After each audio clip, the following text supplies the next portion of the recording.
अस्सलाम वालेकुम dear students. अच्छा बच्चे, आज का जो हमारा टॉपिक है बायो से रिलेट करता है हार्ट। ठीक है, अगर हम हार्ट की बात करें तो हार्ट हमारे पास ह्यूमन बॉडी के अंदर एक ऑर्गन है। ठीक है, ऑर्गन मिलकर क्या बनाते हैं? Organ system. लेकिन अगर हम हार्ट के ओवरऑल फंक्शन की बात करें तो हम कहते हैं जो हार्ट है वो बेसिकली उसकी जो दीवारें हैं, उसकी जो वॉल्स हैं, वो हमारे पास मिलकर बनती है मसल टिश्यूज के साथ। मसल टिश्यू के साथ क्यों मिलकर बनती है? Because they have ability to contract and relax. और इसका जो बेसिक फंक्शन क्या होता है?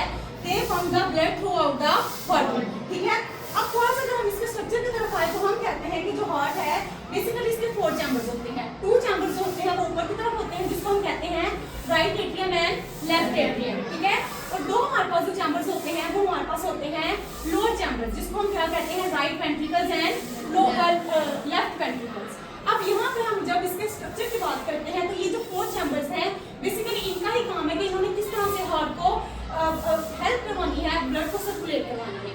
सबसे पहले अगर हम बात करें तो हमारे पास इसके साथ 2 बड़ी बड़ी आर्टरीज जो है वो जुड़ी होती है जिसको हम कहते हैं सुपीरियर वेना कावा और इंफीरियर वेना कावा। बच्चों, ये सारा का सारा जो ब्लड बॉडी से वापस आता है वो इन 2 वेन्स के साथ आता है, इंफीरियर एंड सुपीरियर। ठीक है, अब यहाँ पे सबसे पहले वो जब आएगा सबसे ऊपर वाले चैम्बर्स के अंदर आएगा जिसको हम कहते हैं राइट एट्रियम। अब राइट एट्रियम से वो जाता है राइट वेंट्रिकल के अंदर और यहाँ पे बेसिकली हमारे पास वॉल मौजूद होता है जिसको हम ट्राइकस्पिड वॉल कहते हैं।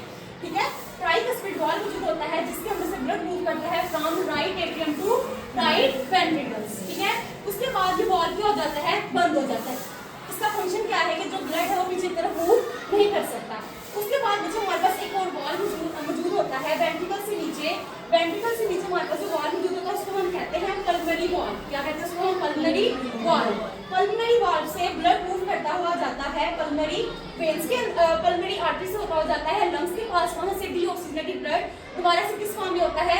ऑक्सीजनेशन की फॉर्म में आता है और वहां से पल्मोनरी वेन से दोबारा होता हुआ वापस हमारे पास कहां पे आता है? हमारे हार्ट के पास आता है। ठीक है, हार्ट के पास जब आएगा तो बच्चों उसको जो रिसीव करने वाली हमारे पास जो चैम्बर होगा उसको हम क्या कहते हैं?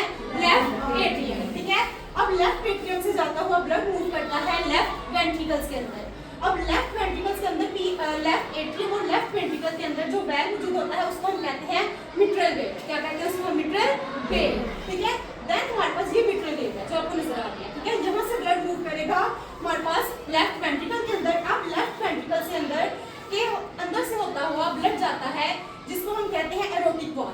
क्या कहते हैं इसको? हम एरोटिक वॉल। और हमारी बॉडी की सबसे बड़ी जो हमारे पास जो आर्टरी है जिसको हम एरोटा कहते हैं, वहां से ब्लड मूव करेगा एरोटा के अंदर और एरोटा से होता हुआ ब्लड मूव करेगा हमारी पूरी बॉडी के अंदर।